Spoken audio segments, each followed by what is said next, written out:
Welcome back to NASM CPT exam prep. This is chapter 6 of 20 in the assessment domain, and today's lesson is fitness assessment.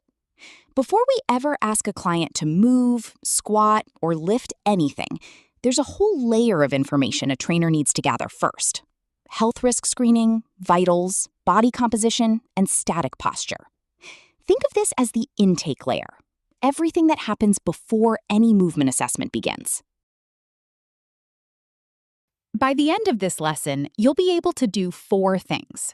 First, explain the purpose of pre-participation screening, including the PAR-Q, and how risk stratification works.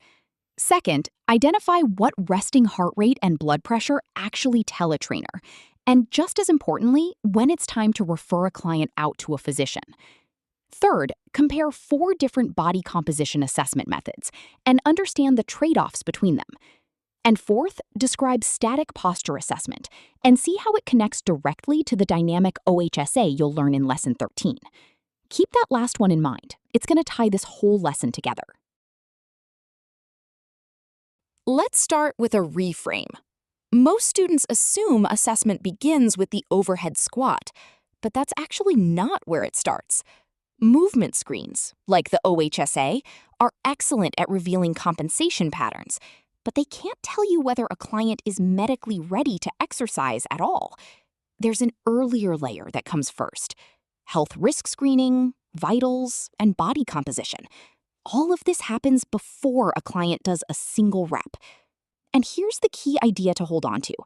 This intake layer is just as much a part of assessment as anything a client physically does in front of you.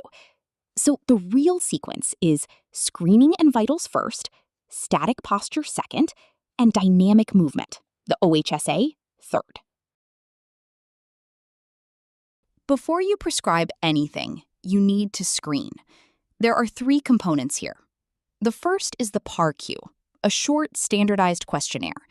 Its job is simple: flag anyone who should get medical clearance before they start a program with you. The second is medical history and informed consent. This covers past injuries, existing conditions, medications, family history, plus documentation showing the client understands the risks of exercise. And the third is risk stratification. This is where you sort a client into a category: low, moderate, or high risk. And that category determines one thing: can they start right away, or do they need physician clearance first? Lesson 16 will go much deeper into the PAR-Q and scope of practice framework. For now, just remember, this table is one of the exam's favorite sources for scenario questions. You'll often see something like, a new client answers X on their PAR-Q. What should the trainer do? So walk through that risk stratification logic carefully. It's the practical decision point this entire table exists to support. This next point is non-negotiable. Skipping pre-participation screening is one of the most consequential mistakes a new trainer can make. Take a client with an undiagnosed cardiovascular condition, for example. That client needs medical clearance before any exercise program begins, not after something goes wrong. I want you to take this one seriously. This isn't just exam trivia. It's a real safety principle, and it marks where a trainer's legal and ethical obligation actually begins. Now let's talk vitals. 2 measurements matter here. Resting heart rate, or RHR, is a general marker of cardiovascular fitness, and it gives you a baseline read on a client's conditioning. Blood pressure is the second, systolic over diastolic pressure. And here's the important nuance: an elevated reading signals a referral, not a diagnosis. As for the reference ranges themselves, it's best to confirm those against current medical guidelines, rather than memorizing fixed numbers that can change over time. Keep this practical, not clinical. The testable skill isn't memorizing exact numbers. It's knowing these measurements exist, why they matter, and that an abnormal reading always means refer, never diagnose or treat. There are 4 common ways to estimate fat versus lean mass. Let's go through each one. Method 1, BMI. A simple height-to-weight ratio. It's fast and it's free, but it doesn't distinguish muscle mass from fat mass. Picture a bodybuilder. Very low body fat, lots of muscle. By BMI alone, that person can register as overweight. That's the limitation in a nutshell. Method 2, skin fold measurement. Calipers at standardized sites estimate subcutaneous fat. It's more informative than BMI, but it's technique dependent. Results vary by who's doing the measuring. Method 3, circumference measurements. Simple tape measure readings, like waist to hip ratio. Cheap, simple, and especially useful for tracking change over time.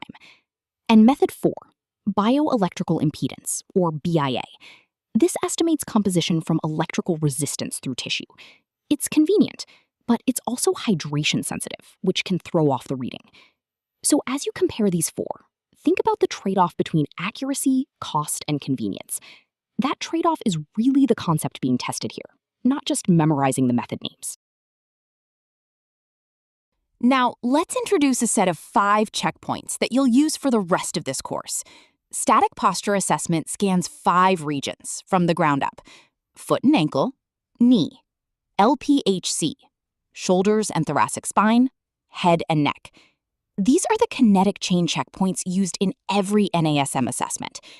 Take a moment to actually lock these 5 in: foot and ankle, knee, LPHC, shoulders and thoracic spine, head and neck. You'll see this exact list again, especially when we get to Lesson 13's OHSA. Now, how is this assessment performed? The client is viewed from the front, the side, and the back, while simply standing still. No squat, no load, just standing. Findings here build an early hypothesis about alignment. And that hypothesis is what the OHSA, Lesson 13's dynamic overhead squat assessment, will later test and often confirm under real movement. So make sure this vocabulary is solid before we move on, because every later assessment lesson builds directly on it. A posture quirk observed while standing still doesn't automatically show up or even matter under load. Static posture assessment is the first pass. It is not the final word. Lesson 13's dynamic assessment is what actually confirms whether a static observation is functionally significant. This nuance shows up on the exam quite often.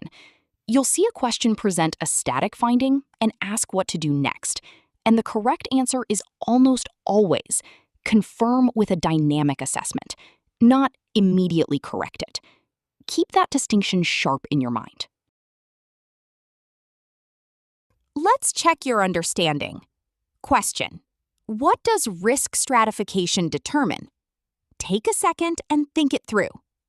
The correct answer is whether a client can start training right away or needs physician clearance first. Here's why. Risk stratification sorts a client into a risk category based on their screening answers, and that category determines whether physician clearance is needed before training ever begins. One more question. What 5 regions does static posture assessment scan? Pause and think about what we just covered. The correct answer is the same 5 kinetic chain checkpoints as the OHSA. Here's why. Static posture assessment uses the same 5 checkpoints that we covered earlier in this lesson. The only difference is how they're observed, from a still, standing position, rather than during movement. Let's bring it all together.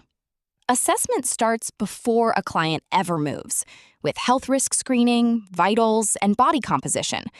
The Part Q, medical history, and risk stratification determine whether a client needs physician clearance first. Resting heart rate and blood pressure give you a baseline read. Remember, abnormal readings mean refer, not diagnose. Body composition methods, BMI, skin fold, circumference, and BIA, all trade off accuracy, cost, and convenience. And static posture assessment scans the same 5 checkpoints as the OHSA, but while standing still, a hypothesis that Lesson 13's dynamic assessment then puts to the test. So here's the full sequence, start to finish. Screening, then vitals, then body composition, then static posture, then, in Lesson 13, dynamic movement assessment. then acute variables, and finally, in Lesson 14, OPT phase programming. That's the entire assessment to program pipeline in one sentence.